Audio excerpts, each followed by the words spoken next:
It was a Sunday morning in November 1931, the kind of crisp, golden autumn day where the leaves on the sycamore trees along 135th Street looked like suspended fire.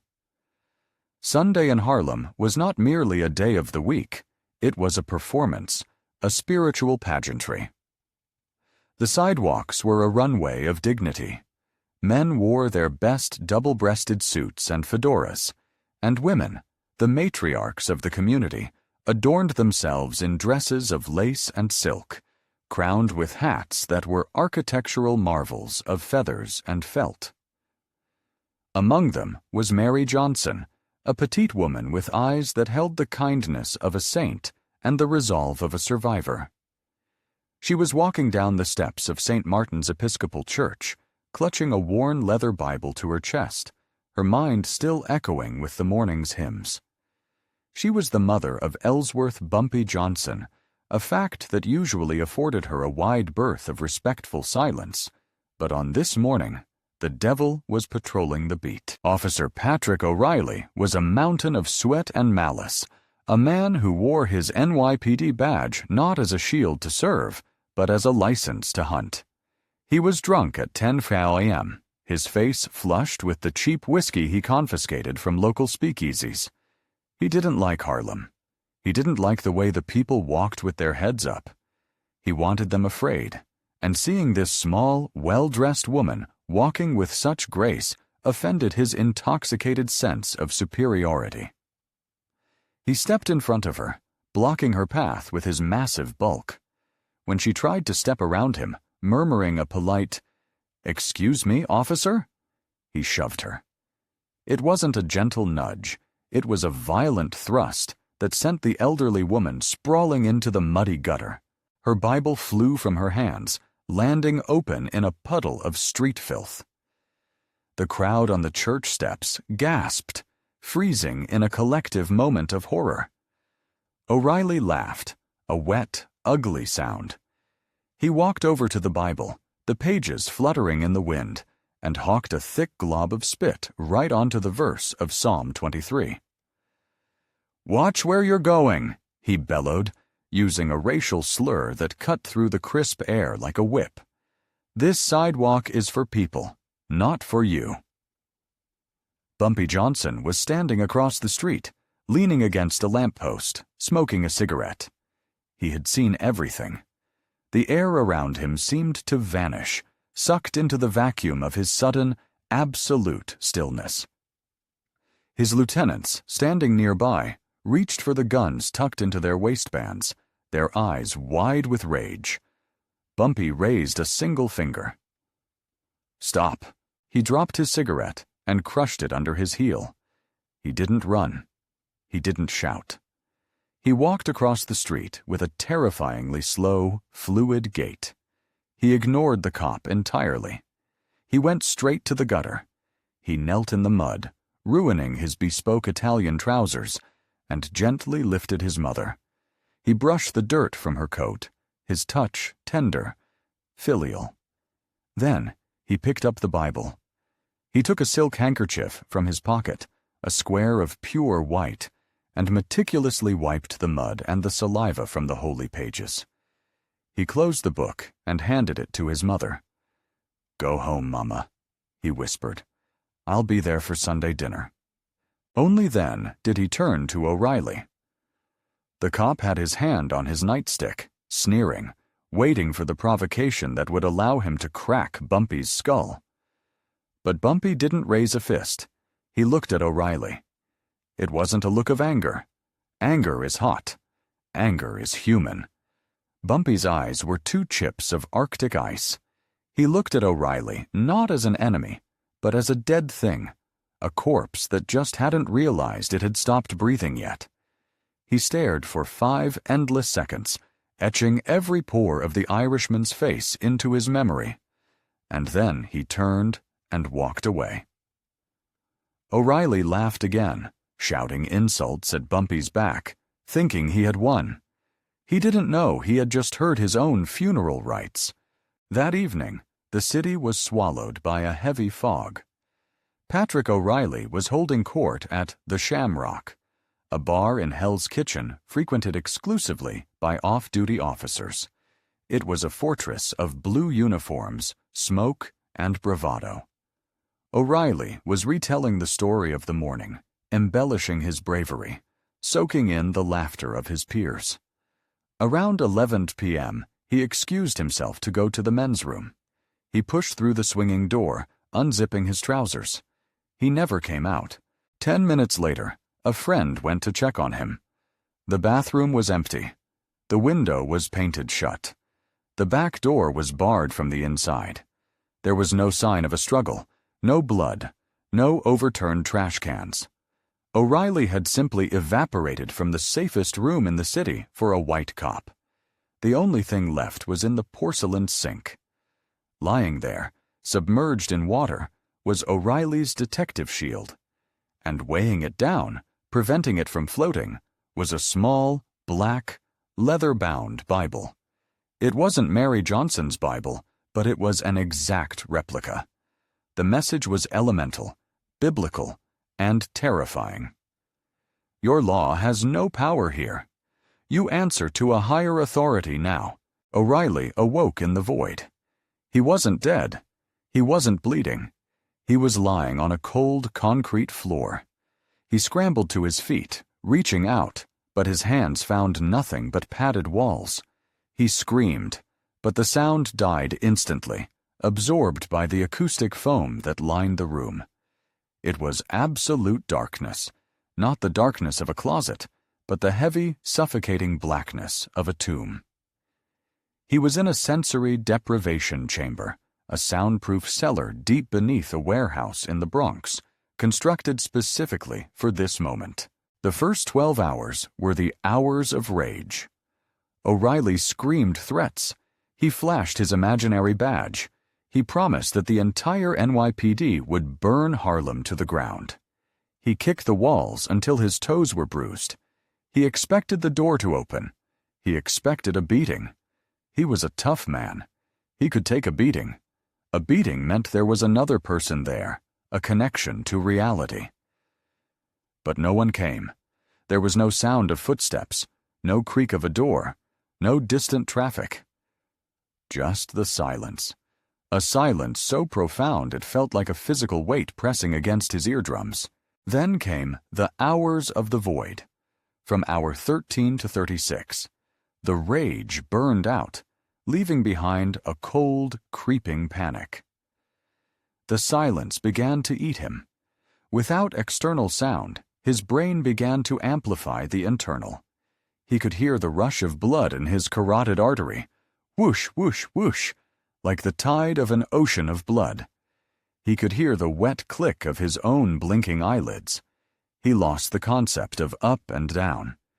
He started to crawl, weeping, trying to find a corner, an edge, something sharp to ground him. But the room was smooth, padded, infinite. He began to hallucinate.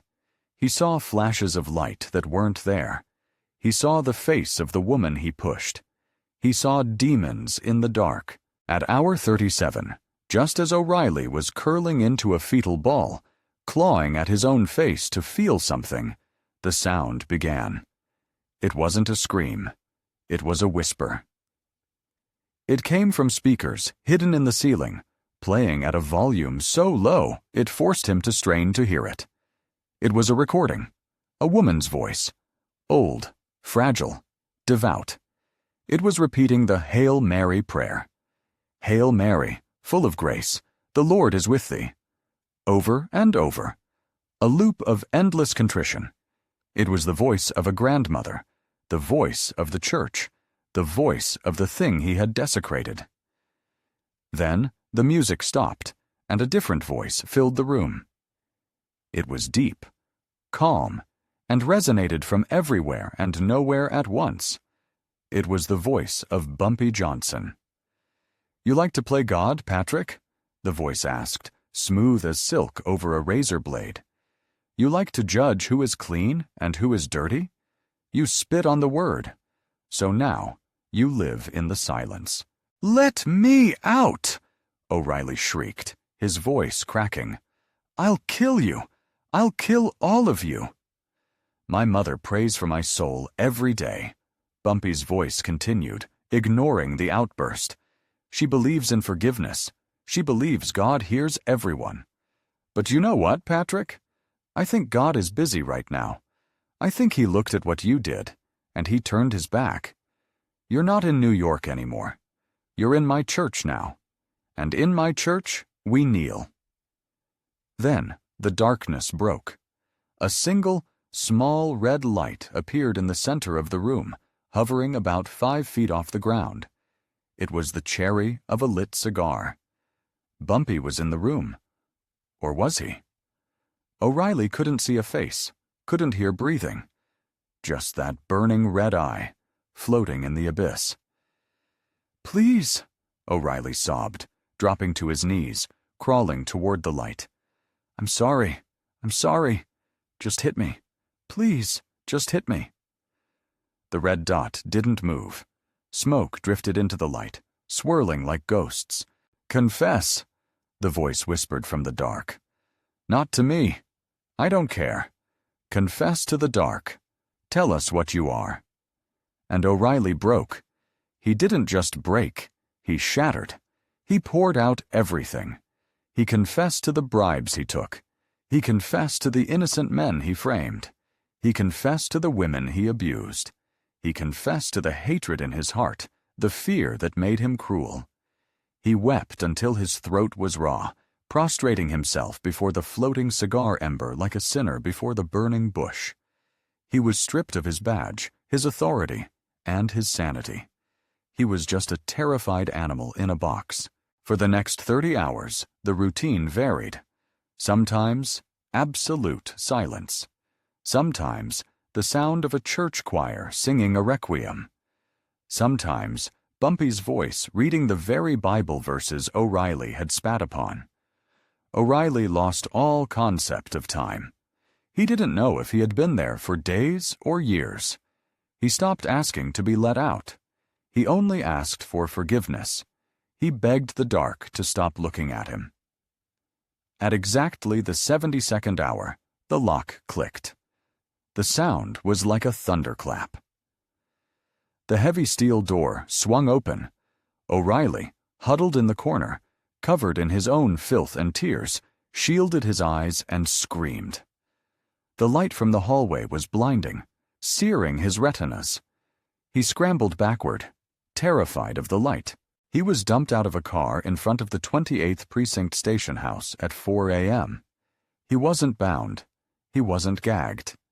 He was wearing his uniform, which had been cleaned and pressed. His badge was pinned to his chest. Physically, he was untouched. Not a scratch, not a bruise, not a single mark that could be photographed by a police surgeon. But when the desk sergeant and 2 patrolmen ran out to help him, they stopped in their tracks. Patrick O'Reilly, the terror of 135th Street, the bull of the precinct, was cowering on the sidewalk. He was pressing his hands over his ears, rocking back and forth. "Turn it off," O'Reilly gibbered, staring at the street lamp above him. "Too bright. It sees me. The eye sees me. Turn it off." Pat, who did this to you?" the sergeant asked, grabbing his shoulders. O'Reilly looked at the sergeant, but his eyes didn't focus. They were wide, dilated, staring into a horror only he could see. He shoved the sergeant away and scrambled into the shadows of the alleyway, shivering violently. "I didn't mean it," he whispered to the brick wall. "I wiped it off. I wiped it off." The transformation was absolute. The bully was gone, replaced by a husk filled with terror. In the days that followed, the department tried to get a statement from him. They wanted a name. They wanted to arrest Bumpy Johnson. But O'Reilly wouldn't speak Bumpy's name. He couldn't. The mere mention of Harlem sent him into a catatonic state. A week later, O'Reilly was walking with his wife, who was trying to get him to a doctor, when an elderly black woman walked past them on the sidewalk. She looked nothing like Mary Johnson, but O'Reilly froze. He began to tremble. In the middle of broad daylight, on a busy avenue, the massive policeman fell to his knees. He bowed his head to the pavement, clasping his hands together, and began to recite the Hail Mary, sobbing uncontrollably, begging the confused woman for mercy. He was institutionalized the following month. The diagnosis was severe paranoid schizophrenia and acute PTSD. He spent the rest of his life in a sanitized room with soft walls, screaming every time the nurses turned on the lights, forever trapped in the 72 hours of penance. The police knew who did it. The streets knew who did it. But there was no crime scene. There was no physical evidence of kidnapping. O'Reilly had wandered off and returned unharmed. Bumpy Johnson sat in the Blue Note, playing chess, untouchable. He had sent a message that was louder than a car bomb and more permanent than a bullet. In the underworld, you kill a man to stop him. But Bumpy Johnson didn't just want to stop O'Reilly. He wanted to unmake him. The legend rippled through the precinct houses and the back alleys alike. You can cross Bumpy Johnson and perhaps die a quick death. But if you cross the mother of Bumpy Johnson, you will pray for death, and death will not come to save you. You will be left alone in the dark, with nothing but your sins and the echo of a prayer you can never unhear.